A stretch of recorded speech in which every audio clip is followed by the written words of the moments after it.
কেউ কেউ বলছে আড়ালে আবডালে নাকি ষড়যন্ত্র হচ্ছে। এই সরকার এবং গণতন্ত্রের বিপক্ষে।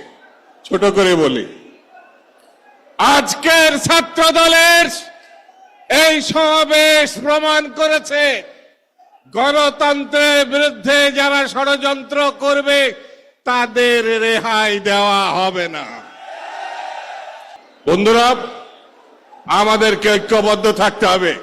আমি দৃঢ়ভাবে বিশ্বাস করি, আমার নেতা তারেক রহমানের সঙ্গে লন্ডনে ডক্টর ইউনূসের সাহেবের যে বৈঠক হয়েছে, সেই বৈঠক অনুযায়ী ফেব্রুয়ারি মাসের মধ্যে নির্বাচন হবে আমি বিশ্বাস করি, এবং ফেব্রুয়ারি মাসের নির্বাচনে বাংলাদেশে গণতান্ত্রিক সরকার প্রতিষ্ঠিত হবে, যে সরকার বাংলাদেশি জাতীয়তাবাদের উপরে ভিত্তি করে সামনে এগিয়ে যাবে, এটাই আমি বিশ্বাস করি।